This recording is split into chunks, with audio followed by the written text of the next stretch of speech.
शुक्रवार की सुबह ईरान की नींद एक ऐसे धमाके ने तोड़ी जिसे पूरी दुनिया ने सुना पर किसी ने रोका नहीं। तेहरान के आसमान में जब पहली बार आग की लपटें उठीं तब किसी को अंदाजा भी नहीं था कि ये लपटें रुकेंगी नहीं। ये जंग की पहली चिंगारी है।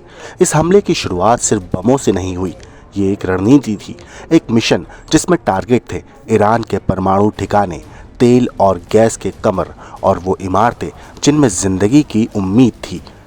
तेहरान, शहरान, बुशेर और अबादान, 4 शहर एक ही रात और दर्जनों धमाके।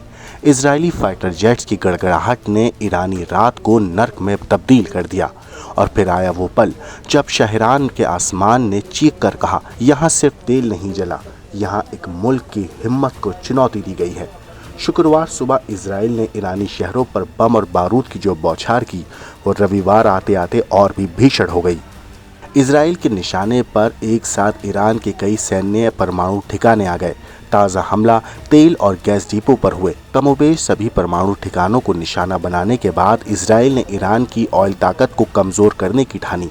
एक के बाद एक उसने ईरान के तेल और गैस डिपो को निशाना बनाया। सबसे भीषण हमला तेहरान के आसपास के तेल और गैस फील्ड पर किया गया। तेहरान के एक ऑयल डिपो की ये तस्वीर देखिए, जहाँ इजराइल के लड़ाकू विमानों के हमले के बाद ज़बरदस्त आग लग गई। तेहरान के ही शहरान तेल डिपो का हाल देखिए, यहाँ भी खतरनाक ऊंची लपटें उठ रही हैं। ये लपटें बता रही हैं कि कैसे ये पूरा तेल डिपो तबाह हो गया। सिलसिला यही नहीं थमा, एक के बाद एक कई और तेल और गैस डिपो को निशाना बनाया गया। ये टोनबक नाम की जगह पर गैस फील्ड में लगी आग है। ये जगह ईरान के बुशेहर प्रांत में है, जहाँ शनिवार की देर रात इजराइल ने हमला बोला। कुछ ऐसे ही तबाही अबादान तेल रिफाइनरी में भी हुई, जहाँ इजरायली हमले के बाद आग लग गई। इजराइल ने कुछ भी नहीं बख्शा। केंद्रीय डिस्ट्रिक्ट के बेरूजरेट इलाके में इस फैक्ट्री में भी इजराइल के बम गिरे। इन हमलों में ईरान में 138 मौतों की खबर है। तेहरान में सिर्फ एक ऊंची इमारत पर हमले में ईरान के 60 लोग मारे गए, इनमें से 29 बच्चे हैं। इजराइल इस जंग को पूरी तरह से लड़ रहा है, ये जानते हुए भी कि ईरान भी पलटवार करेगा।